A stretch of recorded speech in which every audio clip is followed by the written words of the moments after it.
Hello বন্ধুরা, সবাইকে good নুন। দেখো ছেলেকে দাঁড় করানোর চেষ্টা করছি। কি বলো তো, ছেলে না আগে ছোটোবেলা না সুন্দর গুটি গুটি পায়ে হাঁটতে পারতো। যত বড় হচ্ছে না ছেলে হাঁটতেই পারছে না। দেখো পাগুলো কেমন বেঁকে গেছে, সোজা হয়ে দাঁড়াতে পারছে না। আর কি বলো তো, ছেলের বয়স তো 5.5 বছর হয়ে গেল। তার যে পরিমাণ খাওয়ার দরকার সেটা তো খেতেই পারছে না, সব তো লিকুইড খাচ্ছে। লিকুইড খেলে আর কতটুকু ক্ষমতা হবে বলো। দেখো পাগুলো সোজাও করতে পারছি না। আগে না সোজা হয়ে ছোটোবেলা না সোজা হয়ে খুব সুন্দর গুটি গুটি পায়ে হাঁটতো, তখন কিছুই মনে হতো না। ছেলের খাওয়ানো টাওয়ানো হয়ে গেছে, স্নান করানো হয়ে গেছে, ছেলেকে ঘুম পাড়াবো, তাই একটু ভাবলাম যে তোমাদের একটু দেখাই। দেখো এই ছেলে যে স্নান করে নিয়েছে, এই যে দেখো এখনও টুক পরানো হয়নি, টুকটা তুলে দিয়েছি, অনেক দিন থেকে আছে না, টুকটা তুলে দিয়েছি। তারপরে দেখো এই যে ছেলেকে টুকটা পরিয়ে দিচ্ছি। আর কি বলতো, ছেলে তো সবসময় টুক পরে থাকে, তার জন্য টুকটা না পরালে না কেমন কেমন একটা লাগে, যেন কিছু নেই মনে হয়। দেখো টুকটা পরিয়ে দিচ্ছি ছেলেকে। এই যে ঘুম পাড়ানোর জন্য নিয়ে চলে এসেছি, দিয়ে টুকটা পরাচ্ছি ছেলেকে ঘুম পাড়ে। তখন তো বললাম ছেলেকে খাওয়ানো হয়ে গেছে। তারপরে যে দাঁড় করানোর চেষ্টা করছিলাম, এখনও একা পারিনি, কারণ ছেলে অনেকটা লম্বা হয়ে গেছে তো, আর সোজা হয়ে দাঁড়াতেও পারে না। কি বলো, আর কি বলবো। দেখো ছেলে ঘুম থেকে উঠে পড়েছে।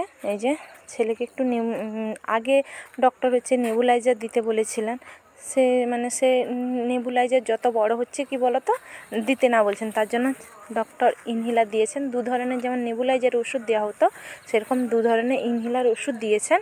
এই দেখো একটু ওষুধটা দিয়ে দিচ্ছি ছেলেকে। সরি, তোমাদের একটা ভুল কথা বললাম, যে ছেলেকে ঘুম পাড়ানো এখনও হয়নি। এই ইনহেলারটা দিয়ে ছেলের একটু শব্দ হচ্ছে, খাওয়ার সময় প্রচুর চিৎকার করছিল, গলায় যেন একদম কি কফ যেন বসে গেছে নাকি লালা, সেগুলো বুঝতে পারছি না, তার জন্য ছেলেকে একটু ইনহেলার দিয়ে দিলাম। তারপর দেখো ছেলেকে ঘুম পাড়ছে। তোমরা তো জানো ছেলে যত ঘুম পাক যা পাক ছেলেকে এক সাইড করে ঘুম পাড়াতে হয়, তার জন্য দেখো এই যে ছেলেকে ঘুম পাড়িয়ে দিচ্ছে। যে এই দেখো আবার কথা বলতে ছেলে ঘুম থেকে উঠে পড়েছে, পাগুলো সোজা করছি, দেখেছ পাগুলো সোজা করছি। আর ছেলে ঘুম থেকে উঠলে না খুব কুঁকড়ে যায় একদম, প্রচুর ঠান্ডা ছেলের। আর এমনিতে শীতকাল পড়েছে, ঠান্ডাও একটু বেশ মোটামুটি ভালোই পড়েছে। দেখো ছেলের পাগুলো সোজা করে দিয়ে ব্ল্যাঙ্কেটটা ছেলেকে গুঁজে দিচ্ছি। তারপর দেখো সোয়েটারটা পরিয়ে দেবো ছেলেকে। ছেলে এমনিতেই খুব ঠান্ডা, গরমকালে তো স্নান করালেও ঠান্ডা লাগতো, আর এখন তো শীতকাল পড়ে গেছে, বুঝতে পারছো কতটা ঠান্ডা। আর এখন একটু একটু ঠান্ডাও পড়ে গেছে, তার জন্য ছেলেকে ছেলে তো একদম কুঁকড়ে গেছে, সোয়েটারটা ঠিক মতন পরাতেও পারছি না। যা হোক পরাতে হবে, কিছু করার নেই। আর কি বলো তো, ছেলে গলা মাথা দিয়ে কিছু পরালে খুব কষ্ট, কিন্তু চেনওয়ালা হলে কিছু মনে হয় না, তার জন্য ছেলেকে সোয়েটারটা পরিয়ে দিচ্ছি। খুব ঠান্ডাও লাগছে। আর ছেলে ঘুম থেকে উঠে পড়েছে, এই যে ঘুম থেকে উঠে ছেলেকে এরপর খাওয়ানো আছে, ছেলেকে খাওয়াবো।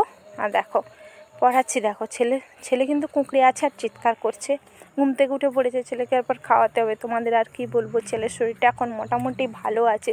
সত্যি কথা বলতে ছেলের শরীরটা মোটামুটি ভালো থাকলে না ভালো লাগে, কিন্তু ছেলের শরীরটা একটু খারাপ হয়ে গেলে যেন কেমন একটা কিছু মনে। সকাল থেকে ভিডিওটা শুরু করতে পারিনি, আর কয়েকদিন তো আমি বড় ভিডিও দিতেও পারিনি, টাইমও পাইনি। এখন চাষের কাজ চলছে, বাড়িতে কেউ থাকছে না, তার জন্য একটু আমার উপর চাপ পড়ে গেছে।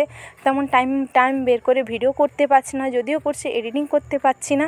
তাই ভাবলাম যে অনেক দিন থেকে দেইনি, তার জন্য দুপুর থেকে শুরু করলাম ভিডিও করাটা, তার জন্য দুপুর থেকে শুরু করেছি। ভাবলাম না একটু দিই, অনেক দিন থেকে তোমাদের কিছু ভিডিও দেওয়া হয়নি, কিছু না, ছেলেকে একটু আদর করে দিচ্ছি। ভিডিওটি যদি ভালো লাগে সবাই লাইক শেয়ার কমেন্ট করে দেবো। টাটা।